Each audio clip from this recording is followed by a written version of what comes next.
They continued to pound the city.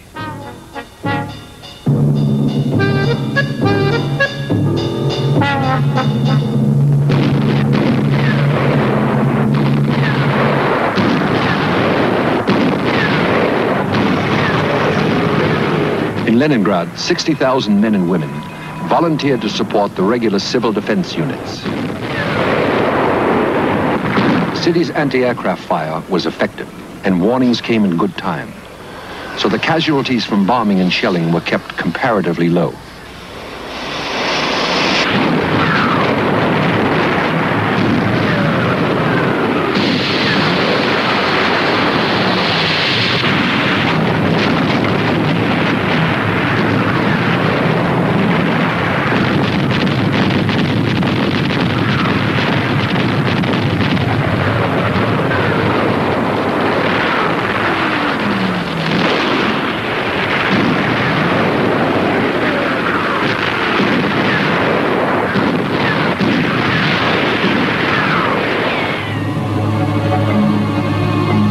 Winter had come early in 1941, and it would be severe.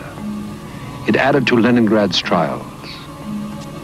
In December, the streetcar system ground to a halt. For Leningraders, in those bitter days of 1941, everything was at stake. Life, honor, happiness. They and the city they loved would be judged by how they responded to this mortal challenge. The city water mains froze solid. Pipes burst in apartments. Water had to be hauled from holes chopped in the ice of the Neva River.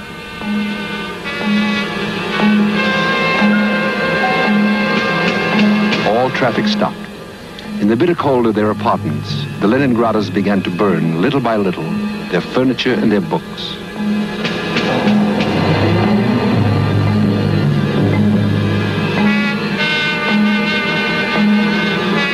Firewood was almost as valuable as life itself.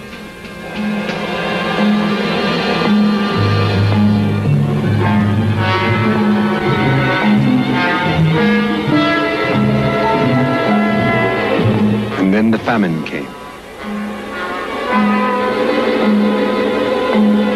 By the beginning of winter, rations had already been cut 5 times to a starvation diet.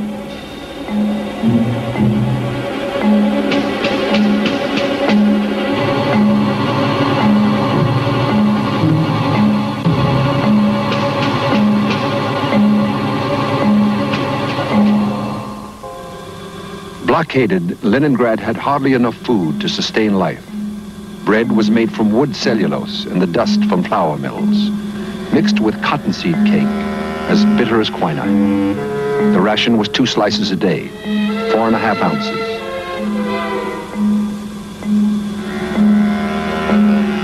They mixed cookies out of carpenter's glue and fried them in turpentine or paint. By now, people were scraping the wallpaper off their walls to eat the paste.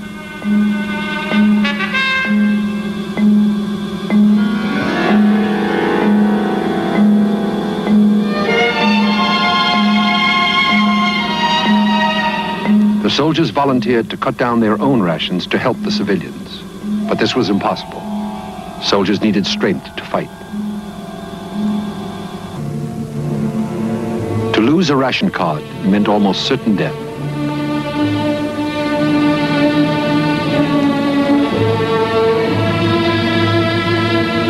In November, the hunger deaths began. They would reach a total of more than 600,000 before the siege ended. There was a certain order about death in Leningrad. The elderly went first, quietly. Men died before women, then teenagers. Death could come at any moment, in any place.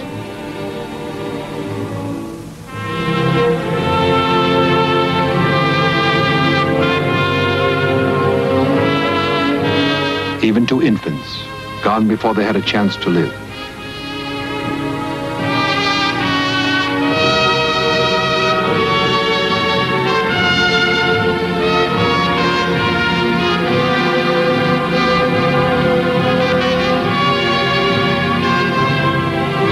The birth rate dropped to 0.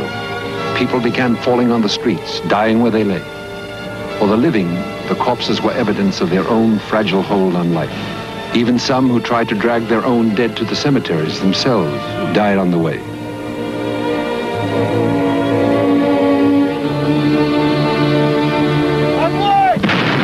Those who survived fought on.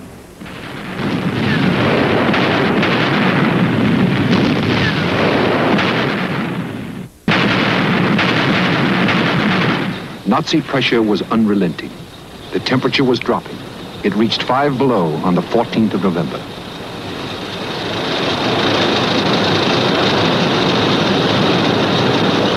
As the winter wore on, it seemed that even the meager bread ration might vanish. It didn't matter to this woman, who remembers what it was like. I came in and said, Papa, I won't eat my bread ration.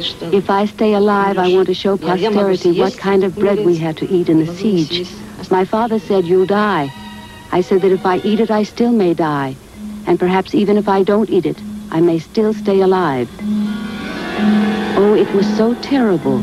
That's why I wanted to keep that bread, so the children could see it and know how we lived. It's hard to imagine now what we had to endure during the blockade to survive. Трудно сейчас даже представить, что нам пришлось блокаду пережить.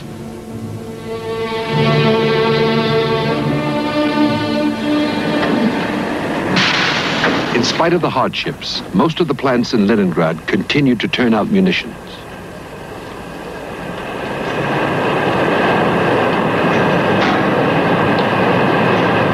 A plant manager remembers. Above all, when you recall it, you're astonished by the firm belief people had in their victory. You know, it seemed at the time when things were so hard, there were no grounds at all for such a belief. Take evacuation, for instance. It was a much more difficult problem than trying to get supplies to the front line. It was hard to persuade people to leave the city. They just wouldn't move. They said, we'll win. We'll beat the enemy soon. I'm not moving any place. Even today, I can't really understand some things. I keep remembering one of the foremen. He said, I know I'll die in 3 or 4 days. I said, what nonsense are you talking? Why on earth will you be dead in 3 or 4 days? But he did. 3 or 4 days later, he died. These weary people sensed the moment their stamina would give out completely. In those days, you needed greater courage to live than to die. People worked long shifts, 16, 20 hours, in spite of the hunger and cold. As Leningrad history put it, at night the occasional flicker of fires and the red flash of exploding artillery shells lighted the gloom of the vast factories. But the Leningraders seemed to possess an indestructible will to survive. Leningrad is not afraid of death, they said. Death is afraid of Leningrad.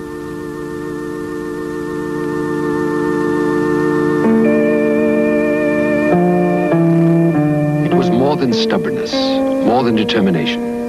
It was a quiet, indestructible dedication that lasted until death. Death that took almost all of these.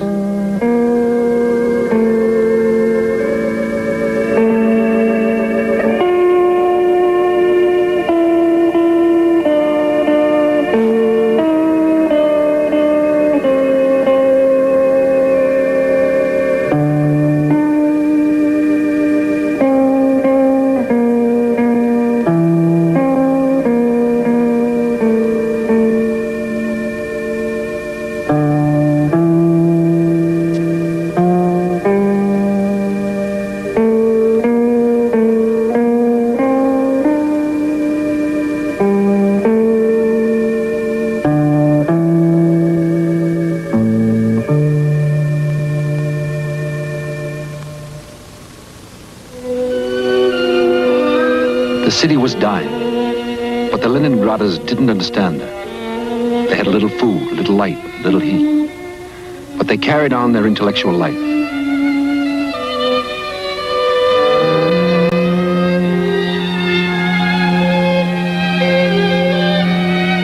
The distinguished architect, Alexander Nikolsky, wrote in his diary, "Better die than surrender. I am confident that the siege will be lifted." He designed an Arch of Triumph to celebrate the victory he believed inevitable.